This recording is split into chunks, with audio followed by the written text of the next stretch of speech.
Hello everybody. Q&A.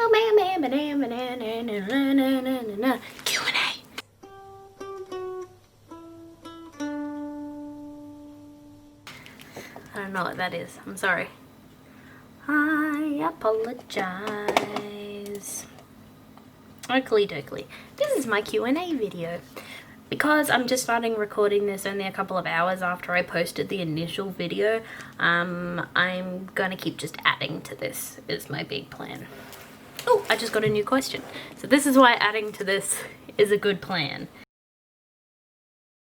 And I want to do a bit of a disclaimer saying all of the questions that just pertain to my experience of ABDL are just that. They're just my experience of ABDL. I'm not trying to say that my opinions here are one-two-way kind of things. I've never been a proponent of that kind of thing before. So yeah, now that that's out of the way, let's start the questions.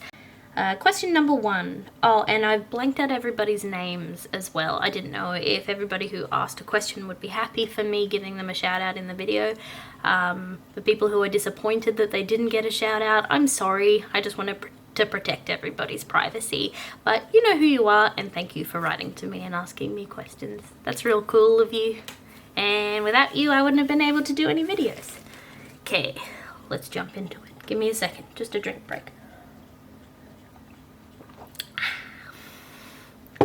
I'm drinking a Bundaberg Smooth and Sneaky. It's rum and creaming soda, and it's delicious. This video is in no way sponsored by Bundaberg rum. Question number 1, and this one's from YouTube. Are you having many ABDL friends? Yes. So, in my little corner of the world, I have what we call a chosen family. So, in my chosen family are me, my daddy, my housemate, Sweet Fetish, who is my very best friend. Well, not... Heck, okay. I'm not going to get into semantics about the term best friend, because also in my chosen family is also my best friend, and his name's Chris. He was in the mukbang video. He is in my chosen family. All of these people have just a massive space in my heart. All of them are involved in the kink scene or in the kink community in one way or another, and they all help to, we all help to run events, ABDL and events included. Daddy himself isn't like specifically an AB person, he just enjoys age play and he enjoys kink, and yeah. I also host munches. So a lot of the people that I've chosen to surround myself with are involved in the scene in one way or another. And I decided a long time ago that I wasn't really interested in living with people who weren't super comfortable with kink in general. So I did that so I could freely express my kink. I could walk around in just a nappy or just baby gear or in whatever I'd like, and I'd like to be able to have kink events in my home, and living with vanilla people isn't really conducive to that. So I decided a long time ago that, yeah, just gonna live with my chosen family and live in an environment that I can just really truly be myself in. And yeah, so I have a lot of friends who are ABDL, and there are a lot of people into ABDL in the world, so not that difficult to do. So if you're asking this question because you're wanting to make more ABDL friends, then I really encourage you to go to munches once this whole pandemic thing is over, and just talk to people. Just be yourself, talk to people and make some friends, because it's a really freeing thing. It's great. Question 2. Mostly just want to know how things are going for you and in your part of the world, to be honest. So how are you? How's things in your part of the world? Aww, that is a really lovely question. Okay, yeah, things in my part of the world are, they're going okay. So recently I had to leave my job for mental health reasons. I won't bore you to death with the details, but things were getting real dark for a couple of weeks there. because the job that I was doing was really quite stressful. And I struggled with the feelings for a while before I finally just gave in and I resigned. And I'm happier for it, so now I can focus on more creative stuff. So I'm really throwing myself into YouTube and Instagram. I've decided to open up an OnlyFans. I'm thinking of doing streams so you guys can interact with me directly. And I think that's making things a little bit brighter, and it's good. But yeah, thank you for asking. 3, love the top. Thank you. My other housemate gave me this one. It's just, like I said, I'm hardcore, and I gave myself hardcore makeup. Woo! Sorry, I don't know what that was. I was trying to be Bubbles from the Powerpuff Girls. She's pretty cool. I like Bubbles. Do you have a way that we can write to you? Yes. So if you'd like to send me a message, on FetLife, my account is AbsoluteLunacy on there as well. So just send me a little message and I'll do my best to get back to you. I have quite a backlog of messages in that account. I had it deactivated back when I deactivated my Tumblr and everything like that, and I went kind of MIA on the world. But it's up and running again, and I'll update it and I'll put some more pictures and things on there. You can add me as a friend if you like. You can send me a message. I'm sorry if I never got around to messaging you back. If you messaged me a couple of years ago. But yeah, I'll do my best to get to messages. I don't get on FetLife that often, but I'll try my darndest. I will just ask you guys to adhere to a couple of like guidelines to do with sending me a message, if that's alright. So message number 1, I'm going to be addressing exactly what I use my diapers for in this video, so there's really no need to send me messages asking me what I use my my diapers for. 2, please don't send me a whole bunch of messages in a row saying just hey or respond to me, because like I said, I don't really get on there very often. I will respond to you when I have a chance to respond to you if you send me a nice message. 3, I'm not super comfortable meeting up with people in real life or going on dates. So if you'd like to come out to a munch and to make some friends, that's a whole other kettle of fish. Just put yourself down as going on the event listing. No need to send me a message on this account. But I'm not interested in meeting up in real life, I'm sorry. And number 4, relating to that, I have a daddy and I'm really not looking to date anybody else. So if you guys can pay attention to those 4 guidelines when sending me a message, then everything is going to be fine. Question number 4, where do you live? I live in Brisbane. It's in Queensland, Australia. And do you like to wear messy diapers? Okay, so we got to this question faster than I thought we would. So, short answer, yes. Long answer, I have a complicated relationship with messy diapers, so I don't like messing in them by virtue of them being messy. That doesn't really do it for me. No offense to anybody who that does do something for, but for me it's about the humiliation, and it's about the submission required to be that vulnerable with a partner. So being forced to mess is a whole other thing than just messing of my own free will. So things like suppositories and enemas and laxatives and messing because somebody else has told me to, that's probably, it's a big kink of mine. And every time I've had the pleasure of doing that with a partner. Ooh, a puppy's trying to visit me. A busy puppy. Go away. Sorry. Yeah, every time I've had the pleasure of doing that with a partner, it's been just a mind-blowing experience, and I've had a great time, but I'm not just gonna, you know, mess for shiggles. Another reason that I mess is because of my bowel condition that I've talked about before. I'll link to that below. And sometimes, yes, I do have messy accidents.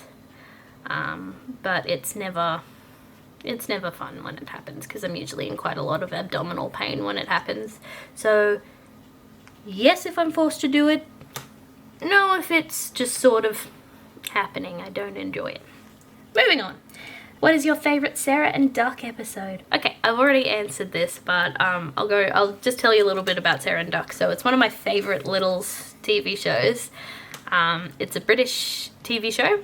I think it's BBC, I'm not entirely sure, but it's about a little girl named Sarah, and her best friend is a duck named Duck, and there's a narrator that sort of interacts with them and also talks to the camera and lets you know what's going on, like, Sarah and Duck are going for a walk to the park today, kind of thing. It's really lovely.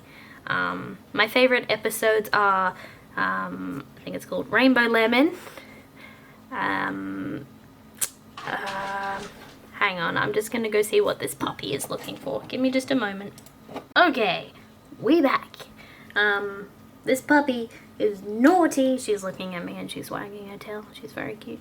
She's wearing a bandana around her neck. Okay, she's gonna go have a nap under my bed.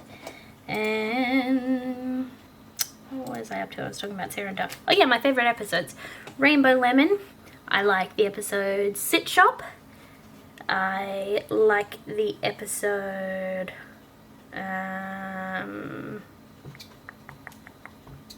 Petalite Picking. That's the Christmas episode. It's really good. I like the episode Big Shop. And there was another episode that I liked, and I can't remember what it was. Is it the one with the umbrella? Any hoozles. Question 6. Would you open up your babysitting service again? Yes. But, obviously not right now, in the current atmosphere that we have right now, the pandemic-y atmosphere. Not the best idea to be doing face-to-face work like that. The reason I stopped, was because it was during that whole Darcy drops off the face of the earth phase that I went through due to depression and anxiety and other assorted bits and pieces. And I also moved to a location that was less, I guess, conducive to that kind of work. But now that I've moved to a larger house, I have more of a nursery set up and I have more amenities that I would be able to offer to my clients. Yes, I definitely would, because it was a lot of fun. Like, there's nothing better than doing something that you have a deep love for as a job. And yeah, I loved it a lot. I would go back to doing it in a heartbeat. But when I was experiencing that kind of low mood period, I didn't really think that it was a good idea to be doing that kind of work, because you really need to be in a positive headspace to be able to be a caretaker for somebody, because I'm trying to imagine what it would be like if I was one of my clients and went to an ABDL babysitting session to achieve fantasies that they've had for the longest time, and then feeling like their mummy wasn't, like, their head wasn't in the game. I would be angry. I wouldn't want to pay for that kind of service. But now that I'm feeling happier, yes, I would totally do it. And also I have a better nursery now. And I have a kitchen. Look, I could make you food. I can make you dinosaur-shaped chicken nuggets. Incredible. Anyway, question number 7. Are you a metal fan? Yes. I feel like this is a bit of a loaded question, because I've always thought that there was a lot of debate over genres of music. So especially in, like, the metal scene or the hardcore scene. And I'm always a little bit wary of saying, yes, I like metal, I like these bands, because then you're gonna get people who are like, no, that's not metal, that's this kind of genre.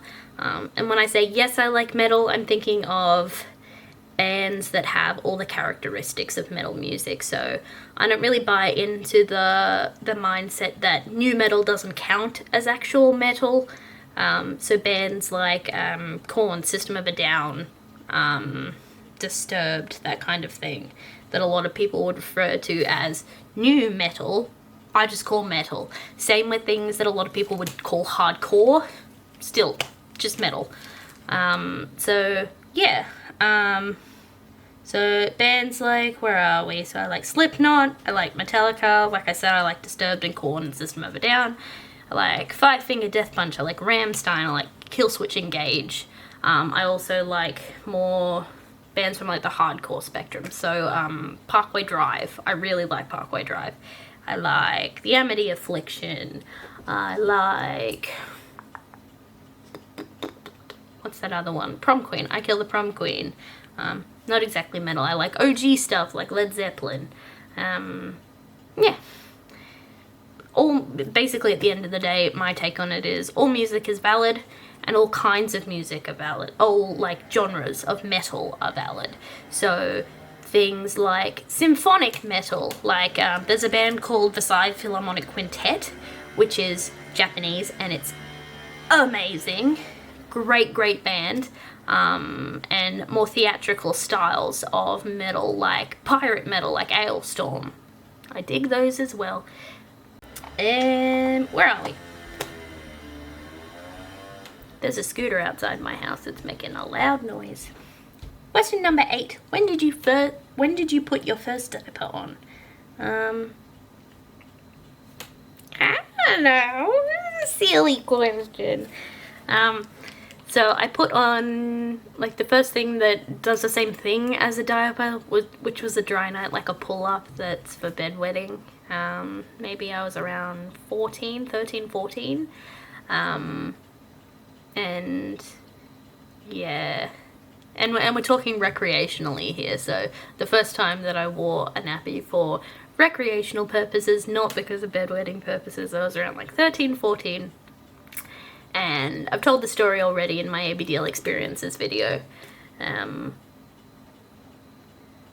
Yeah, I just put one on because I'm like, oh, you know, it'd be funny putting this on. And also I had been on IMVU and I met these ladies who told me what ABDL was. I'm like, I wonder if I still have any dry nights. And I did. I still had half a packet left. So I put on one and it was great. And then later on, like a couple of years in the future, I met up with a friend who gave me my first actual nappy, which was an Abena Abriform M4. And they still have like a very dear place in my heart. They're very good, even though you can't get the plastic back ones anymore. Very mad. And he also gave me a cushy, and I love cushies. They were the first ABDL brand nappy that I ever wore. So yeah, I was around like maybe 17, 18 when this happened.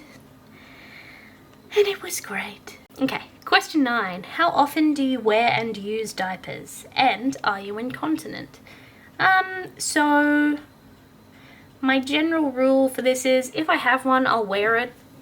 So, and most of the time I'll have nappies on hand. So if I'm not going to work, then I will wear.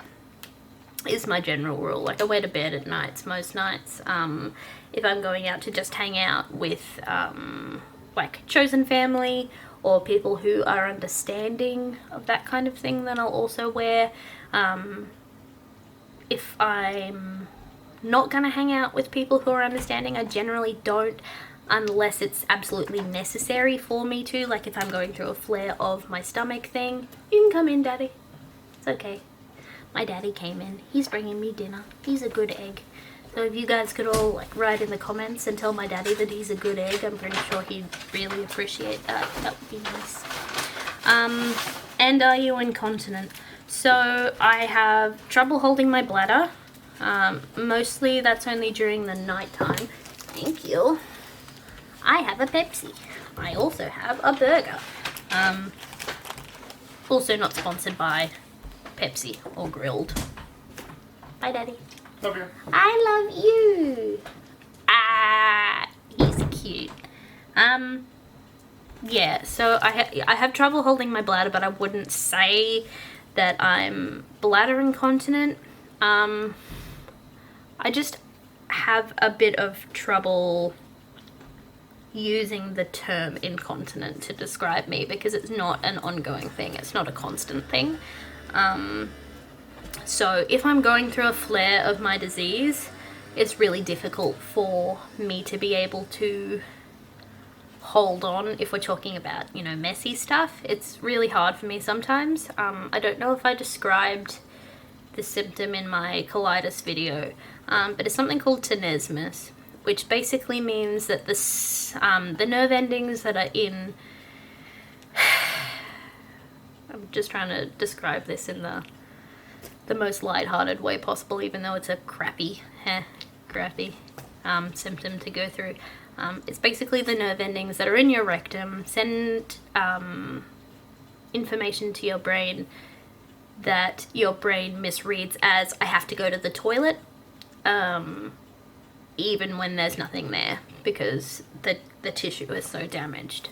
And sometimes that symptom leads me to just, I guess, rest on my laurels and not trust the feeling because I constantly feel like I need to go to the toilet and not go to the toilet. So I just assume that I don't, and then I end up having an accident. So I wouldn't say that I'm functionally incontinent, per se. I would say that I have frequent accidents and I have a condition that makes me have frequent accidents. But because sometimes I am able to recognize that I do need to go to the toilet and make it to the toilet on time, I wouldn't feel right using the term incontinent because sometimes I can make it and it's just sometimes I can't. I hope that answers the question. I know it's a bit of a confusing sort of thing. Question 10. What is the worst looking nappy? And you're in a black nappy in your latest post. Would you wear a brown one if someone made one? Okay. The worst looking nappy. Okie doke. Worst looking. So all of them